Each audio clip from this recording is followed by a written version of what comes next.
আসসালামু আলাইকুম, welcome back to my new video. সবার কি অবস্থা, কেমন আছেন? আই হোপ সবাই ভালো আছেন, সুস্থ আছেন।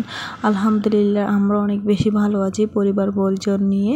তো আবারও নতুন দিনের নতুন বরাবরের মতো আবারও চলে আসলাম আপনাদের সাথে। তো যারা আমার ভিডিও দেখা শুরু করেছেন তাদের সবাইকে সুস্থতা কামনা করে ভিডিওটা শুরু করেছি। তো এখানে দুপুরের জন্য রান্না বসিয়ে দিয়েছি অলরেডি।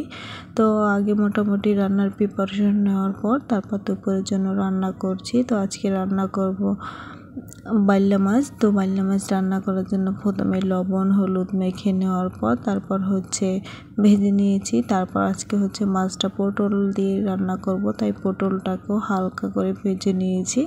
তো দুটাই ভেজে নেওয়ার পর তারপর এখন মাছটাকে রান্না করে নেব। তাই ফার্স্টে দিয়ে দিয়েছি পেঁয়াজ। তো পেঁয়াজ আর তেলটা দেওয়ার পর কিছুক্ষণ ভেজে নিয়েছি। পেঁয়াজটা যখন নরম হয়ে আসে তখনই দিয়ে দিচ্ছি 1 টেবিল চামচ আদা রসুন বাটা। আদা রসুন বাটাটা দেওয়ার পর তারপর 1 মিনিটের মতো ভেজে নিয়েছি। তারপর দিয়েছি পরিমাণ মতন লবণটা দিয়ে আর একটু লাড়া দিয়ে দিচ্ছি। লাড়া দেওয়ার পর তারপর দিয়ে দিব বাকি মশলাগুলি। তো এখানে দিয়ে দিচ্ছি 1 টেবিল চামচ হলুদের গুঁড়ো, 1 টেবিল চামচ মরিচের গুঁড়ো, তারপর দিয়েছি 1/2 টেবিল চামচ জিরের গুঁড়ো। দেওয়ার পর তারপর এখন সুন্দর করে একটু লাড়া দিয়ে দিয়েছি।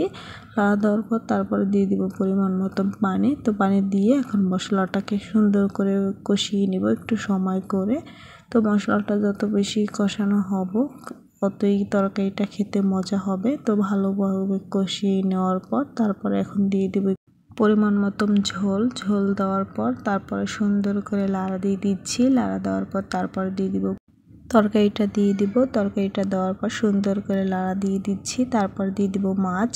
তো মাছ আর তরকারি দেওয়ার পর কিছুক্ষণ ঢাকনা মোড়া দিয়ে এখন রান্না করে নিব। তো আর অপর পাশে চুলায় আরেকটা তরকারি রান্না করছি। তো এখানে শাক ভাজি করে নিব। কলমি শাকটা একদমই কুচি কুচি করে কেটে নিয়েছি। কেটে নেওয়ার পর তারপর একবারে তেলের সাথে বাগার দিয়ে দিচ্ছি রসুন পেঁয়াজ কাঁচামরিচ দিয়ে। তো শাক ভাজিটা হয়ে গিয়েছে। তারপর এখানে মুরগি রান্না করব, পোলট্রি মুরগি। তো পোলট্রি মুরগি রান্না করে নিচ্ছি আজকে ভেজে। তো পরিমাণ মতো লবণ হলুদ মেখে তারপর তেলের মধ্যে ফ্রাই করে নিচ্ছি মিডিয়াম আঁচে। ভালো করে ভাজার পর তারপর এখন মুরগিটাকে রান্না করে নিচ্ছি। তো তরকারিটা খেতে কিন্তু অনেক বেশি মজা হয়েছিল। আজকের রান্না দেখে আপনাদের কাছে কেমন লাগছে অবশ্যই কমেন্ট করে জানাবেন। আজকে এখানে বিদায় নিয়ে নিচ্ছি। আল্লাহ হাফেজ।